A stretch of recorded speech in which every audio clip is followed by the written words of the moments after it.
Hey, what's happening? What's happening? What's happening? Hey, look here. The game is tomorrow. Whenever you hear this, game time in a few. Game time in a few. And Colorado ready to rock out. It seems like a lot been going on with Utah, but we're gonna dive into it. I got Matt Smith here. You already know he's been covering Colorado for 12 years. Man, he covered everything, but he been rocking with Colorado for 12 straight years. I tell you, every time he come on, he done seen the good, the bad, and the ugly, and he rocking real strong in his Coach Prime era. But without further ado, we're gonna bring him on. We're gonna talk Texas. We're gonna talk Utah, but I still want to get some of the stuff that happened at Texas Tech. We got to get all of that. But without further ado, let me bring him on, man. What's going on, Colin? Nothing, man. How you doing? Good, man. Good, man. I'm ready to get to sleep and get up like at 6 a.m. for some football tomorrow. Look, y'all. Hey, y'all ready? That early game. Yeah. I guess ESPN and Fox and everybody heard that. Hey, we don't like them little crazy late games, so they gave us this game early. We got Oklahoma State early, and then we got Kansas at about what 3:30, I think. Yeah, I think East Coast. Yeah. Yeah, so we got them at 3:30, and then tomorrow night, unless it's tonight, but I think it's tomorrow night. BYU and Kansas play. Yeah, tomorrow night. Yeah, tomorrow. Yeah. So we good to go now. We good to go. We got our ties, and then if we win out, the Big 12 championship game is at 12 our time as well. So, man, what you think about Utah? It seemed like everybody is out. Cam Rising out. Rose just had a great game against BYU, a solid game, Yeah. and he out. And then I don't know if this is true, so don't quote me on it, but they say the quarterback Wilson out because he's sick. Now I don't know if that's true. I saw it, but I tried to research it a little more. I couldn't just really get nobody saying that. So what have you heard on that? Yeah, it sounds like some Utah football guys did an interview in Salt Lake City today on KSL radio and said that Isaac Wilson, who's technically the third string, right? Because Rose would have been in there and then it would have been Rising. Well, Wilson was benched earlier in the season, and some of you out there may or may not know, but Isaac Wilson is Zach Wilson's little brother, the former second overall pick to the Jets. He's now the third stringer with the Broncos, actually. But yeah, so he was supposed to play and get reinserted back into the lineup because Rose last week, after the near loss to BYU, apparently season-ending injury, which is a shame. Not to mention they also lost Brant Keithy, who's I think their best player, the tight end. Yes. And so they may have to go to Luke Batari, who would be their fourth starting quarterback this year. And Batari was the one who CU played against last year when Ryan Staub played. So they'll have actually played a game against Batari. But right now, the way things are going pregame, it's all lining up for a big CU win tomorrow morning. And it definitely should be. Now this is the only thing I can think of. They're gonna empty that playbook on us. They're gonna call every play. I think they're gonna hand that ball to Bernard the most he ever had in his career. Hit. I think they're gonna give that ball to him. Like I think he's gonna be doing wildcat. I think he's gonna touch the ball in many ways because they don't want it to get ugly. And only way you not allowed to get ugly is to try to milk that clock. So they try to milk it to the T. Well, I mean, everybody's been trying to do that against the Buffs this year. I spoke about that on my channel at Real Matt Smith, Matt with 1T, that this is the same. This is the same that they've seen all season long. I mean, let's just go through the list. North Dakota State, Nebraska, right? CSU, Baylor, UCF, Kansas State, Cincinnati, Texas Tech. All of them tried to do exactly what Utah is going to do tomorrow. The only difference is Utah is the least equipped to do it because they have the most guys hurt. So, I mean, yeah, you can say as much as you want. We want to run the ball and extend drives and kill the clock. Yeah. But the difference is Colorado's not going to overlook them. I think a lot of other teams with past histories of success would be in for maybe what could be a little bit of a trap half, where it just ends up looking a little bit closer. Colorado's in no position to overlook anybody. They are keyed up for this game. Everybody's in town. I saw Ocho just got to town. I think that's the first game Ocho's going to going to have been to Boulder since Coach Prime arrived, which has surprised me. I wanted to see Ocho last year, but I think he's in town. I saw T.O. I saw Apple CEO Tim Cook. Big noon kickoff is tomorrow morning with Joel Klatt and Gus Johnson. So, look, I mean, everybody's here. And now, as opposed to last year at the beginning of the season when everybody showed up, there are real stakes on the line. Right. And so it should be a great environment. And look, Shador said at Big 12 Media Day that CU is everyone's Super Bowl. And he's right. They have been. Except for tomorrow, they are not Utah's Super Bowl. That was last week against BYU in the heated rivalry, and Utah should have won it, but lost.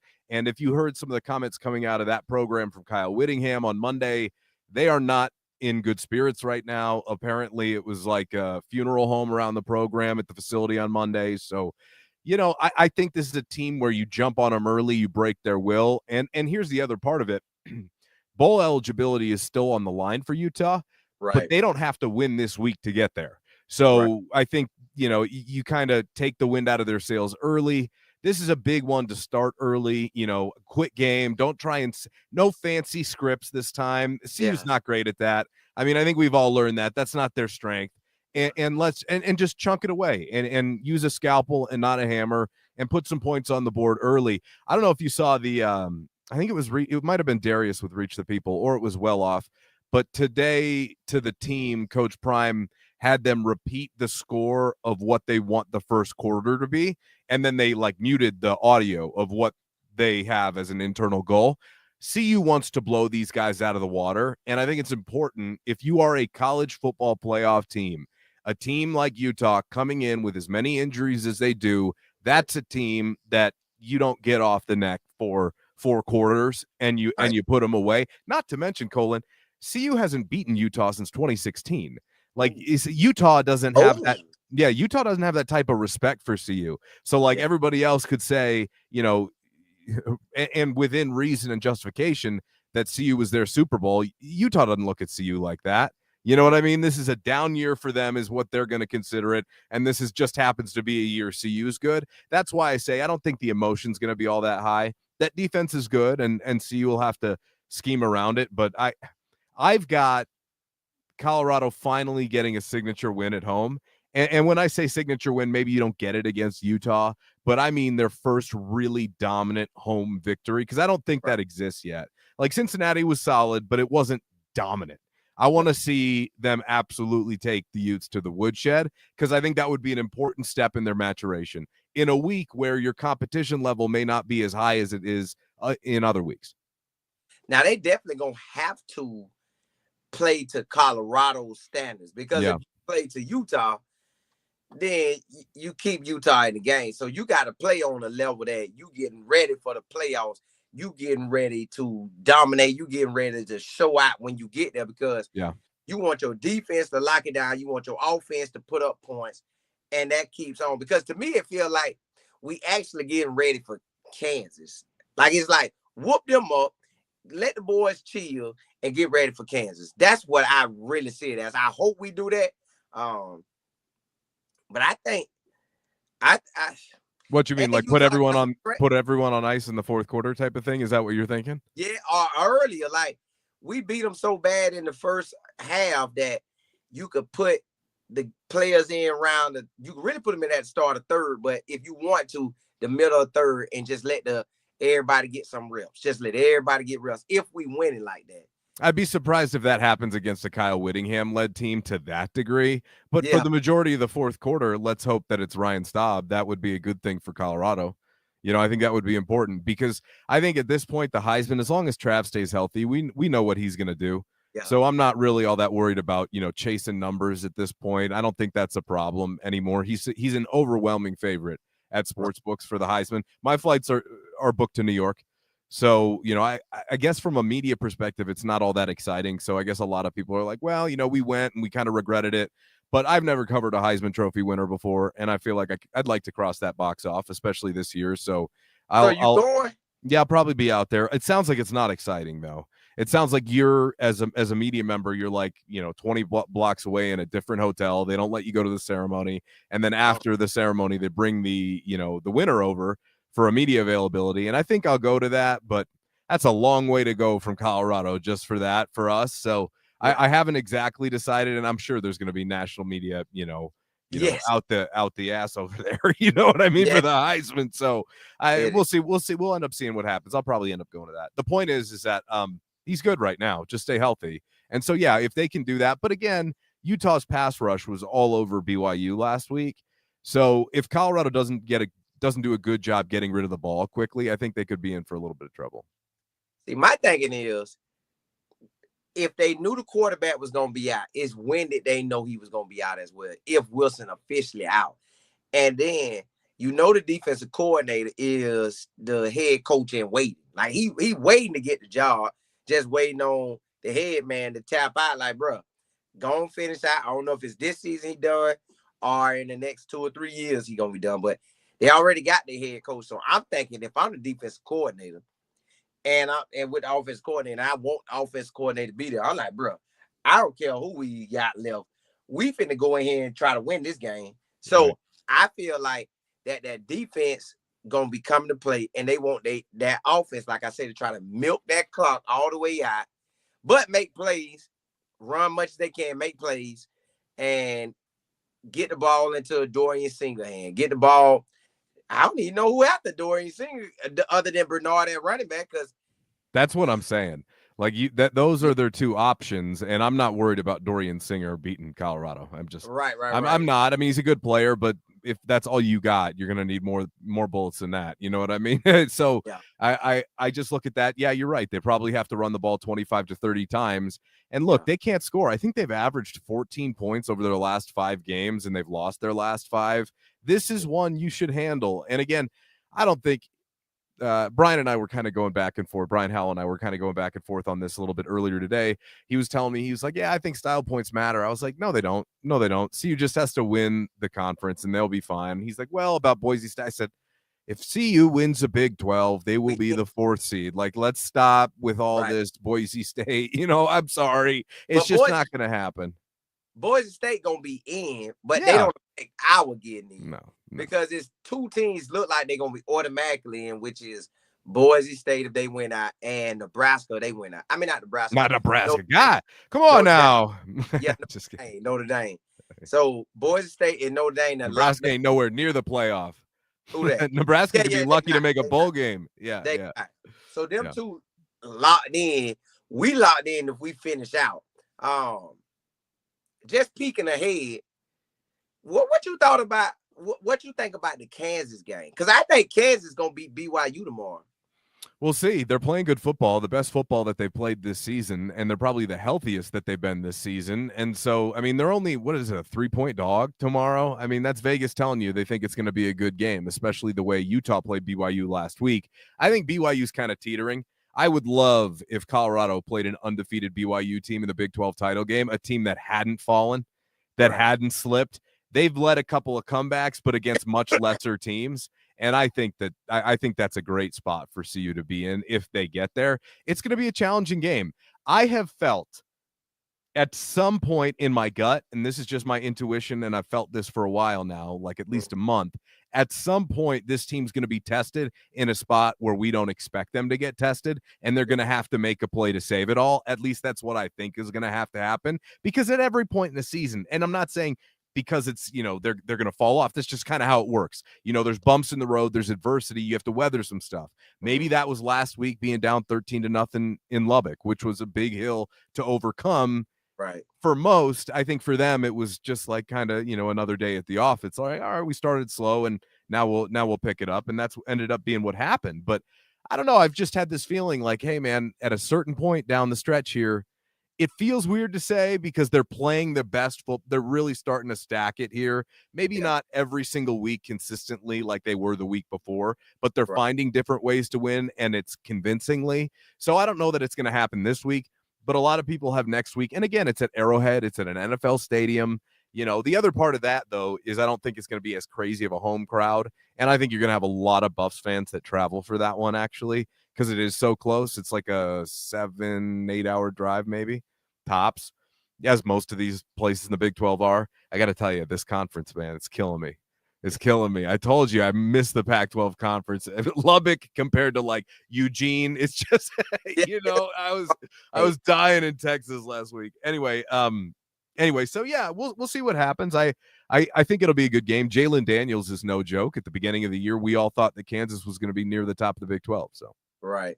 And see, Kansas really could only have one or two losses this season right now. That's why I'm like, bro. And I really like if they win this game, they confidence gonna be out the roof when they play us.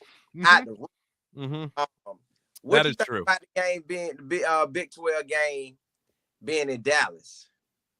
I think that's great for CU. I mean, the familiarity with that building, I think, will be a really big benefit to them. And the crowd will be CU fans. Yeah. That's just what's going to happen. So there's going to be a ton of Cowboy fans that show up to watch the Buffs play if they end up getting there. But again, Oklahoma State, they're struggling too, but that has perennially been a good program. The one thing I'll say, I can guarantee you one thing about these final three games, all three of these teams would love to play spoiler to what CU's got going on. Every one of those coaches would love to have that feather in their cap of, I ruined Deion's magical season. You know what I mean? Like, that's what they would think. And so I think for Coach Prime, it's a situation where it's business as usual. You do what got you here. And so, and if those situations come up, like I'm talking about, where maybe you get tested in a spot that you didn't think you were going to, they'll deal with it then. And I think they'll handle it fine because they really haven't let anything rock them lately. They got rocked against Nebraska by the crowd for sure. I didn't even think they got rocked in Lubbock. Like Texas Tech was keyed up, man. I mean, they were keyed up to come out and play. And that's what I said on my channel today. I said, if Colorado approaches this game like other teams have approached playing them this season, then I think now we can start to talk about, all right, we'll see, you might just blow them out of the water tomorrow. But again, this is a Kyle Whittingham team. They're not going to roll over. They do have a very good defensive front. Although I was reading per Pro Football Focus, which I know it's whatever. I take it with a grain of salt with Pro Football Focus. I don't know who's making these grades, man. You know what I mean? I don't know who it is. Who is this guy looking at all this film of every single snap of college? I don't think that's true. It's hard for me to believe somebody sit and watch everybody in the SEC, everybody in the you could have a team that loaded, but how you paying all these people? That's and who are these people? What kids in their mom's basement do you have grading all these games? Is kind of what I'm saying. Anyway, the point is, whatever. That's just, we all have our feelings about PFF. It is what it is, and I think a lot of teams actually use it. A lot of players use it, which is kind of unfortunate because who knows where all this is coming from and who's breaking this down. It's not coaches. I can guarantee you this, Colin. It's not guys qualified to be doing it. That's what I know. So I don't. I mean, like on that. Anyway, so the point is that with those grades, Utah, I want to say, is like 75th in the country at generating pressure. But if you watch them last week, they do a really good job of sending blitzes. So for Shedeur, it's all gonna be about reading, and for Cash Cleveland, I think it's gonna be Cash who gets the start.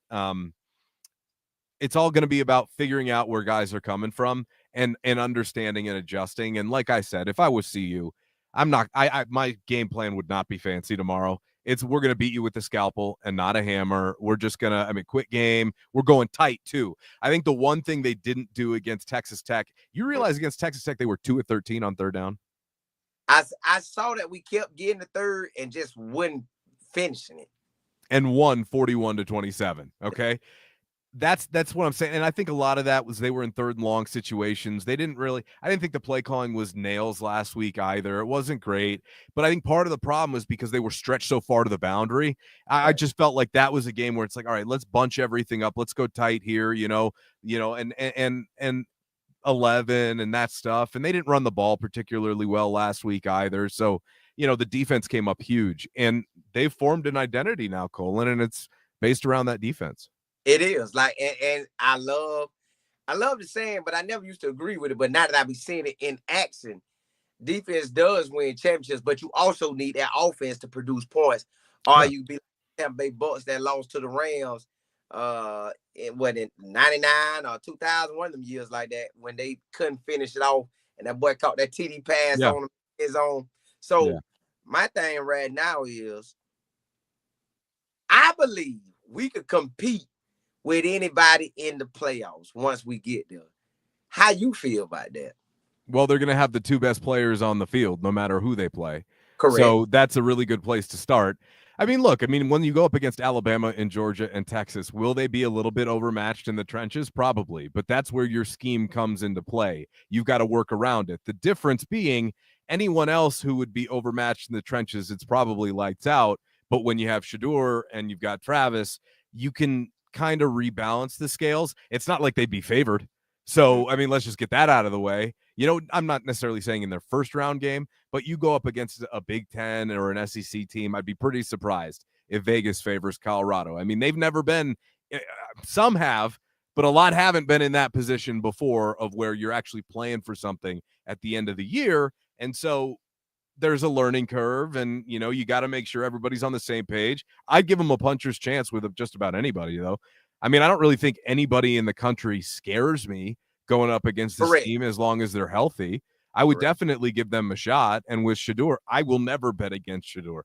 Right. So, at this stage, and I said this week, I found myself feeling like after 21 games, they were down 13-0, and I checked social media from the field. I watched it field level in Lubbock, and everybody was freaking out on Twitter and stuff. And I'm going, why? Why are you guys worried? Like, they're down 13-0. That's nothing for them. They've been in this spot plenty of times before. I wasn't whereas in the past, I would have been like, okay, let's see how it goes here. I believe, like, in that moment, I was like, he did it. And for me, it's got to be earned. And it's not like I didn't believe before, but we've seen so much bad here. And I've told you this, I need to see good before I will believe it again, just because I need to see it. I need you to show me. And they have, to the point now where I look at the sideline, they're down 13-0. I'm not worried. They're not worried. They've reached another level here, and it's all about building. I said this to Brian. I said, the first couple weeks of the season were kind of your come to Jesus moments where it's like, oh boy, okay, we got to do things just a little bit differently here to be the team that we want to be. And credit to them, they made all the adjustments. They're doing things the right way. And the next few weeks, UCF, Baylor, it was about, hey, CSU, we deserve to be taken seriously. Right. We deserve to be taken seriously. Kansas State, Arizona, Cincinnati, prove to us you're a Big 12 contender. They proved that to everybody. And then the Final Four were about proving you can win it. And that's the stage that we're in now. They are a really good team. They are on the precipice of becoming a great team. If you finish this off the way we think it can be finished, they will have established themselves as a great team. And I don't see any reason why, unless they stop themselves, why that would be the case.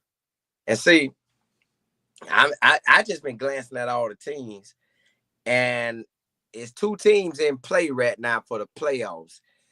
Is that Indiana and Georgia? It's like they want to throw Georgia over everybody. Of course they do. And if Georgia beat Tennessee tomorrow, Tennessee, I think, is 7. Do they throw Georgia in the top 25? The top 12? Do you throw them in there? And then also, if BYU lose, I know they going to try to throw the rankings in there because they count on, well, whoever win the Big 12 championship, it is what it is. So if BYU lose and Georgia can beat Tennessee, I know they throwing them in there.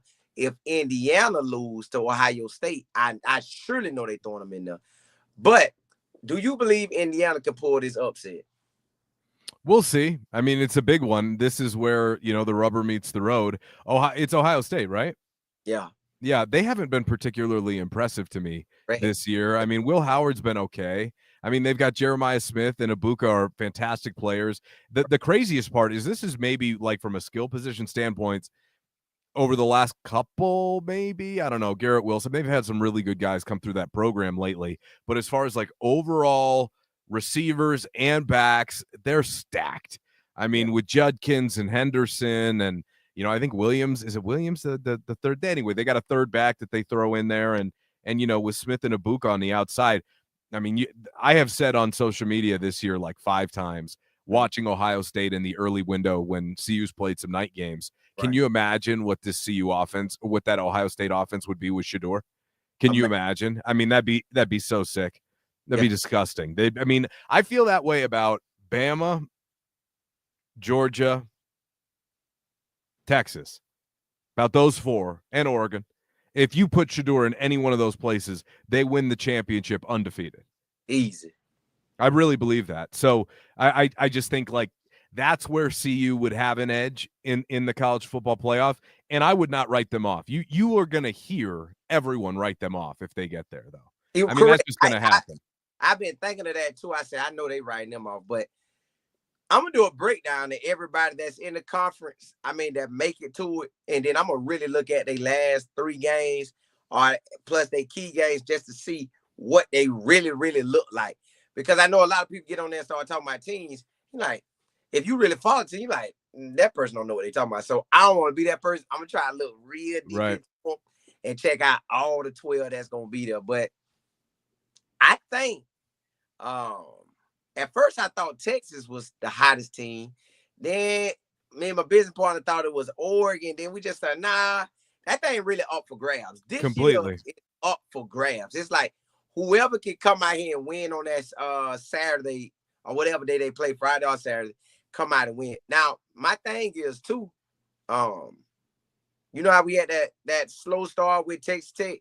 See, my mind is they knew they could beat Texas Tech. My mind is with the rest of the season, they know they could beat them. Now, they know Kansas offense going to come with it next week. They know Oklahoma State offense could come with it. But they know that quarterback finna dance out there for Kansas. So that's going to be a test. Yeah. That's going to see what kind of defense we really got, because that boy could throw, run, shake, bait. So that one's going to be a game. And especially depends on how he play tomorrow as well, which I know I'm watching. But we can't afford to get off to a slow start. Now, this is my thing. Bye week, K-State took an L, won our best game. Mm-hmm. Bye week, what it was? Bye week Cincinnati? When did bye week Cincinnati? Texas Tech, right? Texas Tech. Okay, bye week Texas Tech. Still slow start. Yeah. But it was better than the K-State game. What happens when we had that bye week in the playoffs? If they get that, if they get the 4 seed, right? Although they'll automatically get it. If they get the 4, if they're top 4, yeah. Yeah, if you win the conference, I'm saying we win the conference. I ain't worried about no other way in. You win the conference, you automatically got it. ACC got one. The top 4 conferences. Brian was telling me today that he thinks there's a shot that Boise could get it, which is why he was saying that there's style points. I don't think so. I don't believe so. Although I'm secretly hoping to be. I mean, obviously the 4 seed would be nice. Understand that. I'm secretly hoping a 5 would be in play because I would love to have a home game at Folsom for the college football playoff. I mean, can you imagine having CU being the ones that open the 12-team playoff and then getting the Buffs for at least 2 weeks, hopefully? That would be a huge deal. Now, I don't know that they would give Colorado a game in mid-December because of weather concerns. Although, but where is it not going to be? Ohio State, Penn State? Where is not going to be cold? So I that would be awesome, though. Selfishly, I kind of want to see that, but I think they would be the 4 seed if they made it. Right. I think, and depending on how we run up the rankings, we could make it a 3rd. But yeah, that's true. No, you're not wrong about that. They'd need some help, though, I think, to get there. As far as like other teams losing. With them 4 spots in that next round, because the first round we'll get a bye, we went out. And the conference title. With them 4 spots, are them all home games? Which ones? The people who win the conference championship. No. If you have a first round bye, they're all neutral site. That's the thing. The only way you would get a home game is if, it's only the first round, as I understand it. So, it would be amazing, though, if it was in the second round. They should. I don't know why they go to neutral until the second to last round. Right. I would stay on campus. However, it is what it is. The point was, of course. Yeah, no, I understand. Yeah. And I just would love to see Folsom get a home game. I think it would be awesome for the new college football playoff to kind of show off that type of environment. Maybe not one of your traditional, per like the last 20 years, superpowers. Although who knows? They'd probably want the bigger stadiums for the bigger gates and more money, and as you brought up. So we'll see. But hey, look, I mean, we got a long ways to go before we can really think about that. It's right here. I know, but there's so much left on the table first. Mine is getting over Kansas. And I guess Oklahoma State too. Well, everybody, but I guess you got to get over everybody because every game right now is a playoff game. Do you think Indiana have? I know you say. Do you think they really got a chance? Yeah. You think they do? Yeah. Yeah, I don't believe in Ohio State this year. They got fraud to me on it. I mean, Ryan Day has been up and down. And like I said, it would be different if Will Howard was a better thrower of the football. They don't really use him as a runner enough. I think if they did, maybe their offense would be a little bit better and they could maybe get more guys in single coverage. But, the secret's out on what they have on the outside and what they have in the backfield. So it's kind of one of those things where with all of that pressure taken off of him, you would think that maybe there would be some easier opportunities. They just haven't found them yet. So we'll see. I mean, look, they're not a bad football team. I just want to say that. But right. I think that there's a potential where, I don't know. I don't fully believe in Ohio State right now. And a lot of it has to do with the quarterback. I said the same thing. And what threw me about Oregon was that Idaho game and the Boise State game. Like, y'all played them too close, and that shouldn't have been like that with being how y'all should have been recruiting all these years versus how they would have recruited. Like, right. They can't be that hyped up that they stay in the game that long with you. So that's what kind of threw me. That's what put me at everybody has an opportunity to win it all. You got Alabama look like they should have lost the USL, but they pulled it out. So, and then what's crazy? Nobody giving Vanderbilt love. No. And I don't understand how if you beat Bama and they were number 1 at the time. What you think about Ole Miss?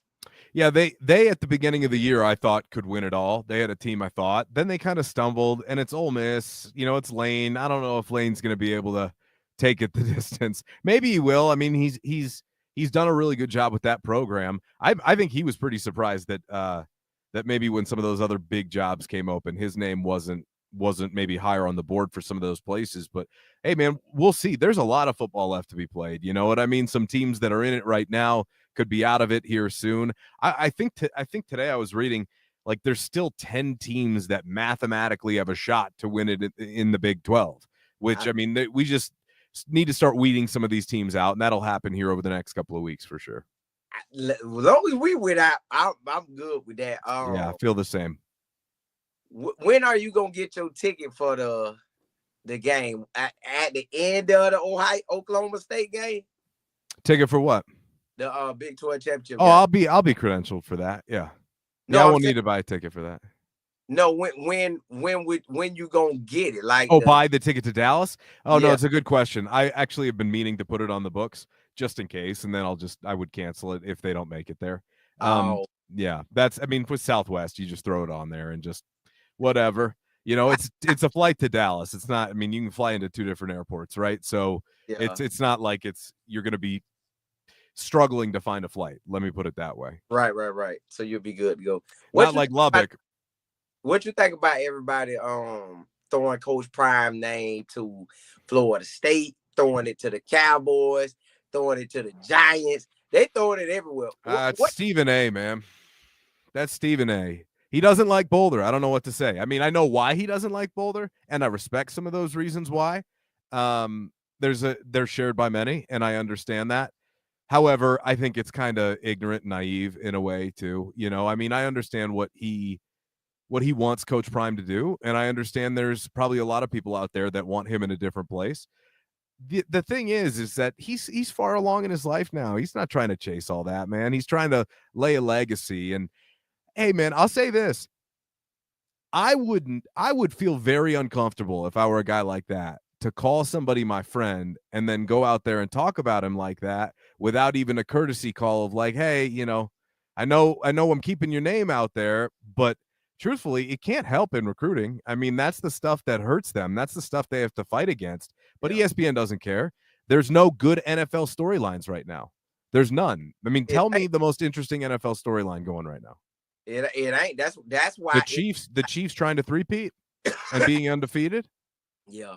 Is that more interesting than Deion to Dallas? No, of course not. We understand why they do these things, although it's kind of sad when you look at the state of our sports media world, when they have to do that like multiple days this week to fill time, nobody out there has got a better idea of how to actually cover things. How about, I don't know, talk about the job Coach Prime's doing in Colorado? How about that? Instead of talking about bringing them, they don't care. Steven wants them in Atlanta. He wants them in LA. He wants them in Dallas. I get it. We all get how the game's played. And guess who gets it? Coach Prime gets it, which is why, he kind of stays mum's a word. Although I did hear Stephen A say that he hasn't spoken to Coach Prime since Stephen A kind of went on the attack about how he was handling the media. So I wonder if they're on ice. I wouldn't be surprised because Stephen A was kind of talking recklessly about stuff he didn't know anything about. Yeah, he went hard on him. I'm talking about he went in on him. But about stuff he doesn't know anything about. And I think that's like the saddest part about the state of sports media is that you see these guys on ESPN. I mean, I love Shannon, but LeJohntay Webster, I've heard him say that 1,000 times. He's not saying that about DeAndre Hopkins. He's not calling him DeAndre Hoskins. It's just about what you care about, what your priorities are. And when you pretend like you're an authority on everything and use the same people blanketed, you get bad coverage, you get watered down coverage. So whenever they start talking about college football, I just change the channel. They don't know a damn thing. How many college football games do you think Stephen A is watching on Saturdays? None. One, maybe half of one, catching highlights. Because they go to the black college games now, the HBCU games now. Right. Well, and they go cover it. So I think they got to put them around because they're like, hey man, we gonna cover everything. Hey, y'all just go to talk. Just just don't say nothing good about Prime and you good. I think that really be the whole agenda. If Coach Prime winning, talk about he getting out. If he losing, trash his name. It's like you really can't win with having the name Deion Sanders at the moment. What you think the world will say? You can't on the field. Right. What you think the world will say if we end up in that national championship game? Oh, man. Just it everybody will be on team Prime. You know that. Everybody's going, I knew it from the beginning, Shedeur and Travis. You know what's going to happen because you know why everybody feels an obligation, especially when I think you have a personal relationship to somewhat try and kiss the ring, and they always want to be winning, and so it doesn't matter whose ring. They want to kiss that ring. And so I get it. It's sports media. And a lot of these guys, we've talked about this, have huge egos and never want to be wrong. And, again, I kind of go back to if you're somebody's friend, I don't know why you would do that. Right. I get why it helps you from a business perspective. And look, it's easy. It's like lowest common denominator sports talk. You know what I mean? It's like Michael or Kobe. Next up is Coach Prime going to Dallas. You know what I mean? Michael or LeBron. That's it's all that stuff. So they understand the game. The problem is that it definitely has an effect in recruiting, whether or not they want to believe it. Now, you're getting all the biggest names in, but think about if you didn't have that extra layer of stuff. I guess it's a double-edged sword because when they do that, it keeps your name in the, in the public eye. I wonder though why it's that they don't want to talk about what he's doing here instead of just rushing ahead. I wonder if that's really not doing numbers, so they have to trash Colorado or put him out of Colorado to draw those numbers again. Like, I wonder if that's part of it. I think right now this the season to throw him out because football got them seasons. Yeah. Now we in the season of who's getting fired from college, who's getting fired from the NFL. So Jerry Jones, he know him. They done been pitching together. They done had all the talks. So with Jerry Jones, that looks good. Like, you could not even know football and say, well, hey, that looks good. So you could use that. Florida State. No way. They burned that bridge. Right, but they don't care. He went, they gonna throw out all the facts. He played at Florida State. Mickey Andrews still there. He'll be back in the state of Florida. They'll make it sound good. So it don't matter if he going or not. They gonna make both of them sound real good. And I realized that. I said, dog, this thing is just about make it sound good because it's the coaching turnover right now. Now, I can tell you this, when recruiting come, they're going to say, we ain't get nobody. Watch they say we ain't get, even though we going to snag some big names, they still going to say we ain't get nobody. Then when it comes to the quarterback, they're going to say, Can he do it again? Is he gonna be trash this year? So I think our rank is gonna be low again. I think this year, every year they seem like they go up one. So since we having a good season, let's say they bring it up 2 notches. So we had what? They had 5 wins this year. So let's say they're gonna have 7 for the beginning of the year, and they're gonna say 7 because they don't know how the quarterback gonna play out. Now, this thinking ahead, but and I done asked you before, do you see us playing a true freshman out the gate at quarterback? Or somebody on the roster? If Juju comes here, it's with the intention to play, right? I mean, I'm pretty sure that would be the case. I would think compete. I would think he would come to compete. It just depends on who else they bring in. Because Ryan ain't finna tap out. Taylor Wade and Ponder not gonna tap out. Like the next quarterback is not on the roster. Let's just get that out. No, let's just get that out of the way. Ryan's a nice kid. He's not going to start. No. I mean, unless somebody got hurt, but no. I mean, the part of it would be, can you convince a transfer to come in and have a legitimate competition with a guy who's a 5-star, rated and recruited as highly as him? Because here's the thing: if the transfer is not supremely confident, or let's just say it's a Kyron Drones. I don't think Kyron Drones is looking over his shoulder because Juju Lewis is there. You bring in a guy who's a little bit less than that. Maybe that guy who's a senior is like, well, I need to start to establish myself, and right. But maybe Coach Prime wouldn't even go there and would just throw the keys to Juju and just go, okay, we're gonna have some growing pains. Here's what I said on my show the other day, though. If it is that way, if that's the way they're gonna go, there's 2 things you need: great defense, but more importantly, a legit running game. If they're gonna go with Juju, this isn't Shedeur anymore. I that's the one thing I keep having to tell Buffs fans, like people getting really excited for Juju. And I love that. I love getting excited. People don't realize how damn good Shedeur is and the drop-off of whoever takes that spot next year. It's going to be significantly lesser. And that's not a slight to anybody. Just the caliber of the player playing that position. That's how much respect I have for Shedeur. That's how polished he is. That's how smart and intelligent he is. So you're going to have to find ways to supplement it. And quite frankly, they're going to have to go get a couple of dudes who can tote the rock. Because I think Augustive could be a part of that mix. But outside of that, for next year, I mean, if we're going to look ahead like that, there better be some D's on some jerseys for your running back room next year. That's who you need to have a successful season with Juju Lewis. I think Micah could do his thing too. Maybe, but I'm talking about DAWGS. Okay, do you feel me? Like I'm talking about some dudes who can go now. Like it, you have to understand. Look at Raiola. Look at Raiola at Nebraska. Right. They got a good running game. How many games? They may not make a bowl game. It's a freshman quarterback. You got to have everything else dialed in, and they know that. So I'm not worried. It's just something that I'd like to see that now. I'd like to see what Coach Prime could do and who he could bring in there. I'd like to see that. I almost believe they're going to load up at every spot. They're going to bring a freshman quarterback in and a big-time transfer at QB. I think they're going to look for big-time running backs and everything. I think they're looking for big everywhere. I think here that they could bring in they best players because how everything going now. Now we got time to, I don't know. It just feel like this is going to be our best situation. But for sure. And a kicker. Yes. That's the other part. Those are the positions that I'm most interested in. Talk to me, Juju. Okay, whatever. I'm looking at running. I want a running back. I want a kicker next year. And what was the other one I said? I just said 2 positions. I said running back. Oh, those and tight end would be nice too. I mean, if I could throw that in a little sprinkle, but running back and a kicker, those are the 2. Now, tell everybody where they can follow you at Real Matt Smith, Matt with 1 T, and on YouTube, social media everywhere. So, the drill. Yeah. Hey, y'all, listen, man. I had to bring my boy Matt on. Y'all know we always get it in. Matt, like I said, been covering the bus for 12 years.